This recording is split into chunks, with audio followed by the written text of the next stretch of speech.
readings. I'm just getting through the monthly readings, and I have a really, really good friend of mine, and she also does like beauty therapies, and she's actually a bit of a celebrity influencer now because she was on a reality TV show, and I just swiped in because I put a photo of the sea on Instagram, and then I caught her story, and she was promoting she must be aligned with a dating app, and it reminded me of dating apps. And in 2018, I think, and then possibly another time, I could only ever last for like a week. I didn't particularly enjoy and that's no diss on people using apps. It works for, it's like we're all to each their own, right? But um, I don't like them. And I'm still noodling with and increasingly kind of disturbed by the way we're using our devices, and I'm totally in that with everybody, and noticing the compulsion and the addiction and the restlessness also. And some of you know I went on a silent retreat recently and was able to put the phone down, and still would check out from time to time, but for larger chunks of the day, silence, no phone, no technology, serving, cooking for lots of people, cleaning, and then meditating for half hour or more, but usually half hour every evening, and having kind of discourse around presence and change and changing our mind and changing our perspective, and just how beautiful that was. And like the essence of our wisdom teachings being that of our like knowing thyself, and to thine own self be true. Why? Because thine is the kingdom. And then I'm like, oh my god, I'm being like, I'm just, it's almost like selling off our own, or selling out our own creative control of our own perspective and our own mind to take on the devices, which then, kind of highlights this idea of AI, artificial intelligence, and our kind of usurping our own consciousness to feed on our attention, right? And I often don't have answers for these noodles, but it stirs stuff up to the point of inspirational, just like sharing of. And I'll loop back to that piece around apps, and something I think that disturbs me about it is like how it commodifies us. And like, I noticed as briefly as I used it many years ago, like I would walk down the street and notice that swiping energy. And I recently watched a video with somebody named Stefanos on the Emilio Ortiz. He's an amazing interviewer. And Emilio interviewing this dude, and he spoke to this too about modern relationships and how we just pick people up and put them down when we don't want them anymore, and how cruel that is, really. And how people can be all up about sustainability or simplicity or earth, and then treat other humans like they're disposable, right? And it concerns me. And I know on a collective level, astrologically, certainly, I was born in 1982, and most people I hang out with are typically either late 70s or, early 90s, that demographic, but of course a spectrum of ages. And I know that the Pluto and Libra generation, which is I'm very late degrees. I've got Pluto and Libra in the late degrees, and so um, and like I know that next generation I res with the Scorpio peeps too, because that generation is working on healing trauma, but also dealing with addiction and various things. And then so this generation is like revolutionizing the paradigm of relationship. So no longer is it, and like I try to help people understand epigenetics and generational healing, is that things like slavery or women's empowerment, people are like, oh, get over it.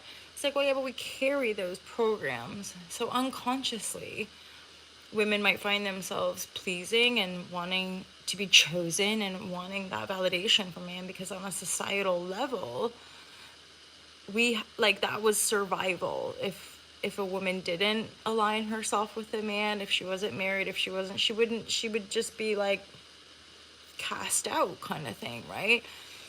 And this isn't like a gender war, and this isn't the divisive tactics. It's just my own understanding of a historical framework that can help us understand some of our reactive patterns and some of our sort of contextual frameworks of our societal program, and what works and what doesn't. And so in this spiritual evolutionary journey, more and more people in relating, like, it's not working. It's not working because people want more freedom. And people deserve that. And I remember hearing a quote years ago of like, we want to love people like we're free. And so I've never really been someone that like wants to hold on, or like, you know, if people want to be free, they want to be free. It might be a bit sad. It might be a bit like woohoo. But then I was working with a client recently about that in the EFT work.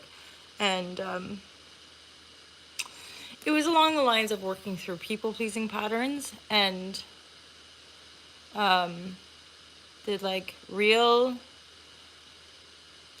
acknowledgement of, I totally lost my train of thought.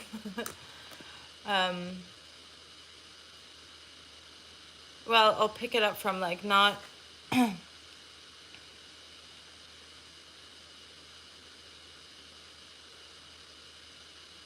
just not wanting to please people, being able to make different choices, knowing that we don't, disappointment, that was it. I highlighted that about, you've been disappointed, I've been disappointed. As adults, we disappoint people sometimes, right? Like, disappointment is a part of life. And so us endeavoring to protect other adults, in particular familial relations, or, you know, we try to protect people.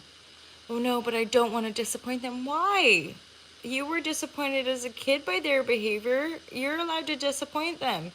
None of us can be perfect for each other. And straight up, if somebody can't deal with that disappointment, then they've got a lot of work to do, you know? Like, and then also those paradigms where you're picking up on an energy where somebody's just really expecting you to please them. And if you're not pleasing, or if you're not this way, there's just certain energetic paradigms that I recognize are dead, done, and dying out. And that those people that are still entitled, or still expecting people to come along and kiss the floor they walk on, or, you know, that's going to slowly die out, because the reality of the underlying energetic outpour will come to light, as in karma. So the real thoughts and feelings of somebody's projection or behavior will be the truth of that expression. Just the way it is, my lovers. And that's part of this new paradigm energy. We're not driven by accumulated. And I recently touched on somebody too, like proper new paradigm vibratory, and yet hearing them speak about like, yeah, make lots of money to do this, that, and that. And I realized I've had such a shift. Like, no, it's the other way around. You just do the thing, and then the resources, the people, the money, if it's needed, show up. Anytime we externalize the acquiring of something to do something, there's a separation. There's a lack, right?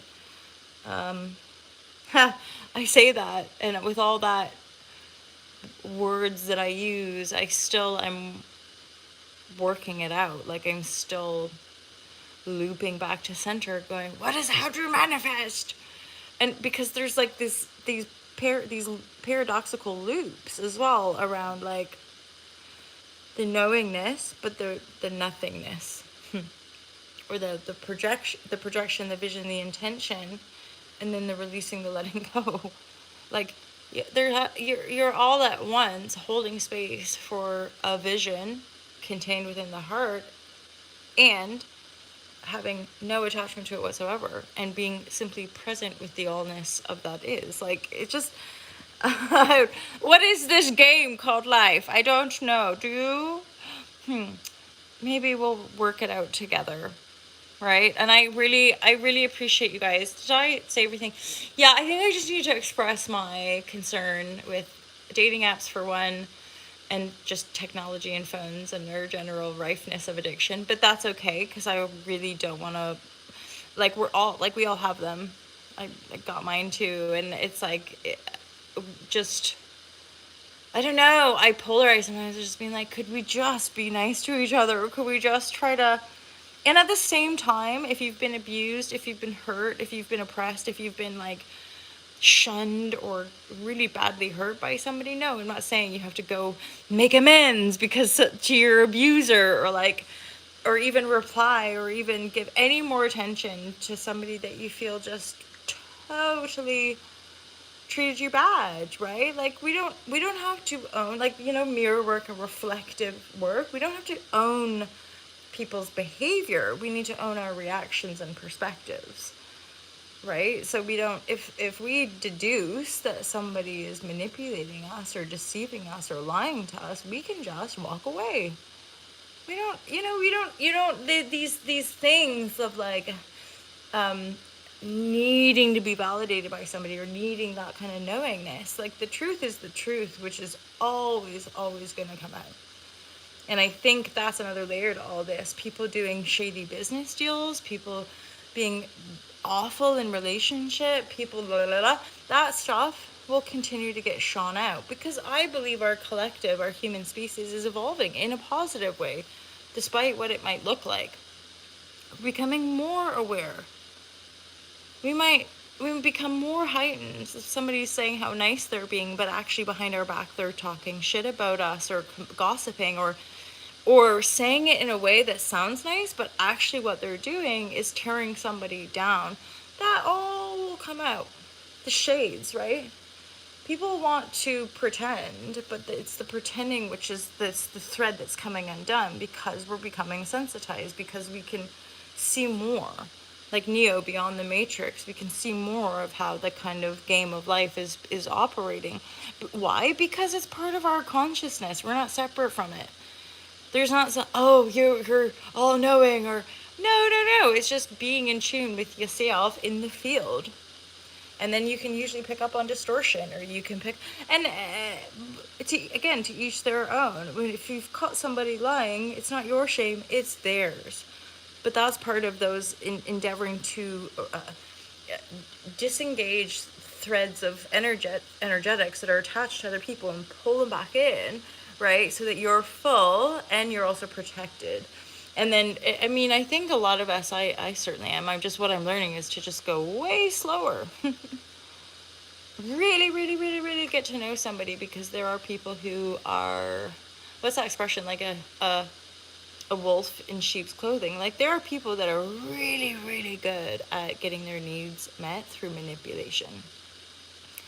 And I would dare offer that, like, 2 cents of, like, be really, really, really mindful of people that talk really negatively about people in their lives. And I remember somebody reflecting this about some of my own familial dynamics of, like, well, think about it. And I remember picking this up in high school. Wait a minute. If so-and-so's talking about that girl, I wonder what they say about me when they're... And so from as early as high school, I remember thinking, oh God, gossip is gack. Like, who? Like, I don't want to talk shit about people. It doesn't feel good to me. So, but you still get caught up in some bull, don't you? And as adults, it can... Or simply put, when you catch wind of it, people doing it to you, it's a really good way to definitely stop doing it yourself, right? Like, when groups of people are spinning lies and you find out about it, it's so hurtful. Like, it's so hurtful. Yeah, and I guess it's just like, because I've always been a lone traveler, female. And so different places I've gone, like, it's just obvious when people don't like you, and it's obvious when people don't want... They'll take from you, they'll steal from you, they'll be nice to your face, but when push comes to shove, they don't want you around, right? And there's reasons. I'm not saying it's right, wrong, or good or bad. There's very primitive and primordial territorial reasons why those things happen, and I get it. I understand on that survival level, right? And we all have our own path. I embrace my path. I don't think those people are mean or horrible people. I think they're doing it out of protection usually. And I learned a whole bunch. Like, I'm thankful. It's made me more responsible. It's made me more mature. It's made me wiser, right? Like, I'm thankful for the decisions. Those people didn't like try to kill me. They just made decisions that were in kind of opposition to the path that I was on, or and then sometimes was kind of cruel, but um, I feel like there's this karmic release now. I feel like there's so much awareness, and I'm just pleased that I've got amazing friends in my life, and I've been through enough trials now to have to know that you've got at least like a small handful of friends who will be there through thick and thin. And that's like another thing too. I think this last phase, or these last few years for a lot of us, have been shedding, cleaning, clearing out our social circle, where if people don't want you when you're upset, if people don't want you around when you're depressed, maybe they're just not your people. And I'm not talking about these long-standing things. I'm talking about people that just don't know, they don't have the capacity within them to support you through, right? And so it's important for us. And I've never been a social butterfly. I've just always been somebody who has like 2 or 3 really, really tight comrades. You know what I'm saying? Because crowds trigger my nervous system. Okay, you guys, have an awesome. What was I even doing a share? No, I was about to be like, thanks, Virgo. No, this is just a noodle share. Thanks, patrons. Love you guys loads. Comment, share. Feel free to noodle with me. Join Patreon for as little as $5 a month. And mostly just keep loving yourself. I'm getting my hair done this week, you guys. I'm getting the balayage topped up, so it won't be so dark. I'll be back to blonde. Have an awesome one, you guys. Take care. Peace out.